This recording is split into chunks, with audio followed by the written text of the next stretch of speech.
Welcome back. I am R K Jha from Mahatma Gandhi Shikshan Sansthan Darbhanga. आज class 10th subject physics chapter sources of energy.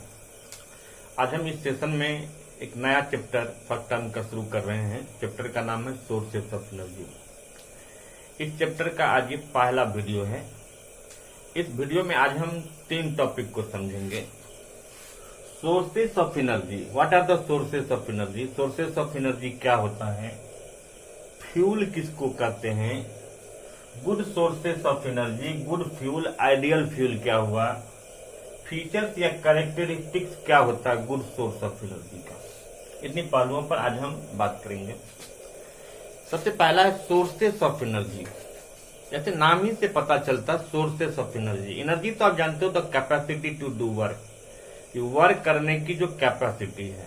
और जब हम कोई वर्क करेंगे, और वर्क तभी होगा जब एनर्जी डिलीवर होगा, क्योंकि हमें पता था क्लास 9th में भी पढ़े थे कि E = W होता है कि एनर्जी और वर्क डन बराबर होता है। तो किसी भी सिस्टम में किसी भी बॉडी के द्वारा जब वर्क डन होगा तो एनर्जी डिलीवर तो होगा।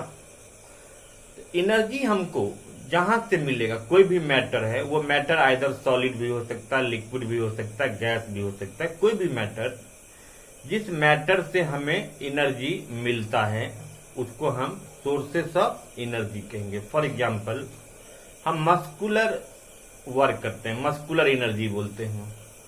तो मस्कुलर एनर्जी में क्या होता है, आप कोई फिजिकल वर्क करते हो, इलेक्ट्रिकल एनर्जी है, तो इलेक्ट्रिकल एनर्जी हमको इलेक्ट्रिक करंट से मिलता है। उसका फिर केमिकल एनर्जी है। तो आप देखते हैं कि इलेक्ट्रिकल एनर्जी में जितने भी हम इलेक्ट्रिकल कंपोनेंट्स को रन करते हैं उसके लिए इलेक्ट्रिकल एनर्जी चाहिए। तो वो इलेक्ट्रिकल एनर्जी सोर्सेस हो गया एनर्जी का, वो इलेक्ट्रिकल डिवाइस का। अगर हम फूड को कुक करते हैं तो उसके लिए हमें एलपीजी, लकड़ी या कुछ तो चाहिए। तो वो जो एलपीजी है वो एक केमिकल एनर्जी के फॉर्म में है। तो ये जितने भी मैटर हैं वो सारे मैटर क्या सोर्सेस ऑफ एनर्जी कहलाते हैं। क्लियर। सोर्सेस ऑफ एनर्जी का मतलब, इसका एग्जांपल हम दे सकते हैं तो कोल है, पेट्रोलियम है, वाटर है, विंड है। अगर इस एग्जांपल को देखा जाए तो कोई कहेगा भाई वाटर कैसे हो जाएगा सोर्सेस ऑफ एनर्जी। तो अब आप देखो, आपने हाइड्रो इलेक्ट्रिक पढ़ा होगा, तो उसमें आप देखते हैं कि ग्रेट हाइट से हम पानी को गिराते हैं तब जाके इलेक्ट्रिसिटी का प्रोडक्शन होता है। तो वहां जो इलेक्ट्रिकल एनर्जी बनता है तो वो इलेक्ट्रिकल एनर्जी डिपेंडेंट किस पर हो गया, वाटर पर। तो वाटर वहां पर क्या एक सोर्स ऑफ एनर्जी का काम कर गया। अब विंड एनर्जी है, तो आपको पता होना चाहिए कि हमारे इस मुल्क दुनिया में डेनमार्क नाम का एक कंट्री है, डेनमार्क। जो डेनमार्क में जितनी बिजली खपत होती है उसका 97% जो है वो विंड एनर्जी से निकलता है। तो विंड एनर्जी में ग्रेटर विंड मिल को सेटअप किया जाता है, जहां से उसका ब्लेड रन होता है, रोटेट्स होता है, और उसमें एक शाफ्ट लगा होता है जिससे जनरेटर चलते हैं, और इलेक्ट्रोमैग्नेटिक इंडक्शन से फिर वहां इलेक्ट्रिकल एनर्जी बनता है। तो विंड भी क्या हो गया एक तरह से सोर्सेस ऑफ एनर्जी। बहुत सारे हम लोग पढ़ेंगे इसमें, बस जस्ट एग्जाम्पल के लिए मैंने 1-2 लिखा है। अब है कि फ्यूल किसको कहेंगे। तो अभी आपने सोर्स ऑफ एनर्जी तो समझा कि the sources of energy that carries mechanical work. लोग मैकेनिकल वर्क का मतलब समझते हैं मशीन। ये जो हमारा बॉडी है, ह्यूमन बॉडी, ये भी क्या है एक मशीन है। अगर आप भोजन नहीं करेंगे तो आपके बॉडी का कोई भी वर्क नहीं होगा। तो हम जो फूड करते हैं उस फूड से ही हमें एनर्जी मिलता है, और जो हम वेरियस एक्टिविटीज करते हैं हम अपने बॉडी से, वो भी एक तरह का मैकेनिकल वर्क ही होता है। मैकेनिकल का मतलब मशीन, और ये बॉडी भी एक मशीन ही है। क्लियर। तो हम कहेंगे कोई भी सोर्स ऑफ एनर्जी जिससे कोई मैकेनिकल वर्क परफॉर्म होता है, उस सोर्सेस ऑफ एनर्जी को हम फ्यूल कहेंगे। जैसे गाड़ी चलता है तो उसमें डीजल पेट्रोल देते हैं, खाना पकाते हैं तो सिलेंडर में एलपीजी, सीएनजी है, नेचुरल गैस है, तो वो सब क्या फूड है। तो ये सब फ्यूल हो गया। क्लियर। अब गुड सोर्सेस ऑफ एनर्जी, जैसे यहां हम लिखते हैं बैड सोर्सेस ऑफ एनर्जी, तो गुड सोर्सेस ऑफ एनर्जी या बैड सोर्सेस ऑफ एनर्जी है, तो दोनों सोर्स ऑफ एनर्जी ही है। गुड मतलब अच्छा, बैड मतलब खराब। खराब किस सेंस में? तो जब वो हमारे एटमॉस्फेयर को पॉल्यूट करेगा, काफी महंगा होगा, उसको हम आसानी से हैंडल नहीं कर सकते हैं, एक्सेस नहीं कर सकते हैं, तो वो बैड सोर्स ऑफ एनर्जी हो गया। लेकिन गुड मतलब हर एक एंगल से वो गुड होना चाहिए, समझेंगे आगे। जो गुड सोर्स ऑफ एनर्जी होगा उसी को हम क्या गुड फ्यूल कहेंगे, वही हुआ गुड फ्यूल। और उसी को हम आइडियल फ्यूल भी कहेंगे। आइडियल मतलब आदर्श, है ना। जैसे आइडियल टीचर होता है, आइडियल मैन होता है, उसी तरह से कोई भी गुड फ्यूल है उसी को हम आइडियल फ्यूल भी करते हैं। क्योंकि होता क्या है ना, हम बुक पढ़ के जाते हैं, बुक में रट्टा मार के जाते हैं, good sources of energy, exam में आ जाता है आइडियल फ्यूल, सर पर हाथ के बैठते हैं, मैंने तो आज तक पढ़ा भी नहीं है आइडियल फ्यूल क्या होता है। सेम क्वेश्चन से क्लियर। अब देखो, अगर क्वेश्चन आएगा कि right the features and characteristics of good sources of energy, ये जो गुड सोर्सेस ऑफ एनर्जी है, ये गुड फ्यूल है या आइडियल फ्यूल है, इसके क्या फीचर्स होंगे, क्या प्रॉपर्टीज होंगे, क्या कैरेक्टरिस्टिक्स होंगे। देखिए, आपको जब एग्जाम में इस तरह के क्वेश्चन आएंगे तो ऐसे ही आपको पॉइंट्स में लिखना है, शायद से बहुत लिखने की जरूरत नहीं है, आप पॉइंट टू पॉइंट आंसर देना है। जैसे पहला मैंने क्या लिखा कि कोई भी अगर good source of energy pollution free है, मतलब इको फ्रेंडली हो, उसको हम सोर्सेस ऑफ एनर्जी, जो इको फ्रेंडली होगा तो वो गुड सोर्स ऑफ एनर्जी होगा। आप कोयला जलाएंगे तो बहुत ज्यादा स्मोक रिलीज होता है, लेकिन अगर हम एलपीजी जलाते हैं तो एलपीजी में स्मोक रिलीज नहीं करता है, नहीं के बराबर करता है। अगर हम किसी भी गाड़ी में डीजल पेट्रोल देते हैं तो एक्सॉस्ट जो रिलीज करता है वो उसमें स्मोक होता है। बट अगर हम किसी गाड़ी में उसी पेट्रोल डीजल के बदले सीएनजी का यूज करते हैं, स्मोक नहीं रिलीज करता। तो सीएनजी को क्या कहेंगे? Good sources of energy. LPG को क्या कहेंगे? Good sources of energy. आप कोयला ले लीजिए, आप पेट्रोल ले लीजिए, तो उसको हम बैड सोर्सेस ऑफ एनर्जी कहेंगे, क्योंकि उससे पॉल्यूशन होता है। तो कोई भी सोर्सेस ऑफ एनर्जी अगर इको फ्रेंडली है, मीन पॉल्यूशन फ्री है, तो वो गुड सोर्सेस ऑफ एनर्जी होगा। क्लियर। अब है चीप, सस्ता भी होना चाहिए। अब एलपीजी क्या बहुत सस्ता है, आपको होता है कि मैं क्या बोल रहा हूं कि सस्ता है। अगर आप अपने घर में डोमेस्टिक सिलेंडर लेते हैं तो सपोज कीजिए कि आपको 1000 रुपया पे करना पड़ता है, तो आप कहेंगे बाप रे 1000 रुपया में एलपीजी दिया।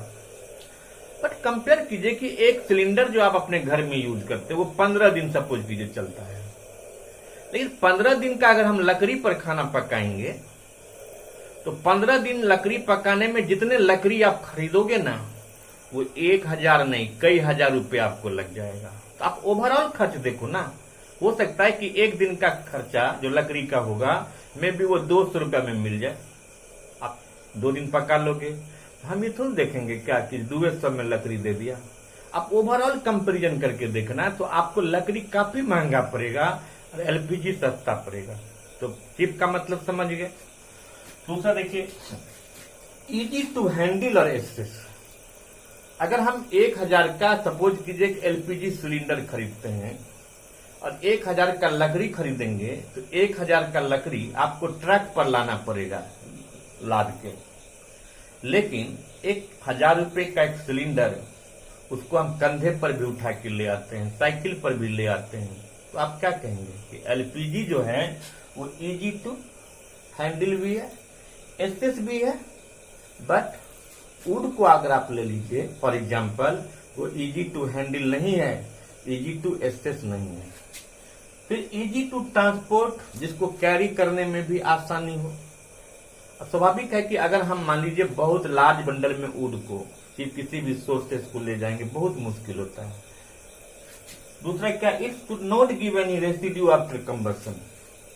कोई भी सोर्स ऑफ एनर्जी है, जैसे हम लकड़ी जलाते हैं तो लकड़ी जलाने के बाद रेसिड्यू बचता है, जिसको ऐश राख कहते हैं, उसके बाद भी झंझट है कि अब उस राख का निपटारा कैसे होगा। लेकिन एलपीजी अगर आप जलाते हैं तो उसमें कोई रेसिड्यू नहीं मिलता है, कंप्लीट खत्म हो जाता है, कोई झंझट तो नहीं होता है कि हम उसके रेसिड्यू को कहां एक्सपोज करेंगे। तो कोई भी सोर्स ऑफ एनर्जी जिसका कंप्लीट कंबशन होगा, अब आप क्या कहोगे कि वुड में क्यों ऐश बन गया, क्योंकि वुड का कभी भी कंप्लीट कंबशन नहीं हो सकता है। तो कोई भी सोर्स ऑफ एनर्जी गुड तब होगा जब उसका कंप्लीट कंबशन होगा। स्वाभाविक है, जब कंप्लीट कंबशन होगा तो वो कभी भी कोई रेसिड्यू नहीं देगा। तो कोई भी सोर्स ऑफ एनर्जी जिसका कंप्लीट कंबशन हो जाए, जो बर्निंग होने के बाद, कंबशन होने के बाद कोई रेसिड्यू ना दे, उसी को हम आइडियल फ्यूल कहेंगे, उसी को गुड फ्यूल कहेंगे, उसी को हम गुड सोर्स ऑफ एनर्जी कहेंगे। क्लियर? Easy to store. अब आप बताइए, अगर 1000 रुपए का लकड़ी लोगे और आपके पास एक ही कमरा है, तो आपको पता है लकड़ी आपके बेडरूम में रखाएगा और आपको बाहर सोना पड़ेगा, क्योंकि आपको प्रॉब्लम होगी कि आप लकड़ी को कहां स्टोर करके रखोगे। लेकिन एलपीजी का सिलेंडर है तो आप अपने बेड के नीचे भी रख दो, थोड़ा सा जगह ऑक्यूपाई करता है ना। इसका मतलब क्या हो गया कि एलपीजी के सिलेंडर को स्टोर करना बहुत आसान है, कम स्पेस लेता है। तो जो कोई भी सोर्स ऑफ एनर्जी हो जिसको स्टोर करने में बहुत कम जगह की जरूरत पड़ती हो, वो उसको हम good source of energy, ideal fuel कहेंगे। यानी उसका एक कैरेक्टरिस्टिक्स होगा इजी टू स्टोर भी होना चाहिए। Clear? Must have high calorific value. Calorific value का मतलब होता है कि कोई भी फ्यूल का per unit of mass burn होने के बाद जितना एनर्जी रिलीज करता है वो उसका कैलोरीफिक वैल्यू होता है। तो आप देखिए, अगर 1 किलो लकड़ी जलाएंगे और 1 किलो एलपीजी जलाएंगे, दोनों तो 1 केजी है, पर यूनिट है। लेकिन 1 केजी एलपीजी 1 किलो लकड़ी के कंपैरिजन में ज्यादा एनर्जी देगा। यानी 1 किलो लकड़ी के कंपैरिजन में 1 किलो एलपीजी पर हम ज्यादा अमाउंट में खाना पका सकते हैं, जल्दी भी पका सकते हैं। ठीक है? इसका मतलब क्या हुआ कि एलपीजी का कैलोरीफिक वैल्यू वुड से क्या ज्यादा होता। तो कोई भी सोर्स ऑफ एनर्जी जिसका हाई कैलोरीफिक वैल्यू होगा वो गुड सोर्सेस ऑफ एनर्जी होगा। ठीक है? Should have low ignition temperature. अभी मान लीजिए कभी बरसात का सीजन है और अगर लकड़ी जलाना है, उसको जलाने में 10 रुपया का माचिस भी आपको खर्च हो जाता है। और एलपीजी है तो बस एक चिंगारी कहीं से निकल जाना चाहिए। एलपीजी जला दीजिए, माचिस गीला भी रहेगा, और अगर थोड़ा सा भी चिंगारी भी निकल गया तो एलपीजी क्या आग पकड़ लेगा। डेंजरस होता है, बट प्रिकॉशन अगर हम लें तो क्या हुआ कि एलपीजी का इग्निशन टेम्परेचर क्या कम है। इग्निशन टेम्परेचर का मतलब होता है the minimum temperature at which a substance start to combust और burn, that is said to be ignition temperature.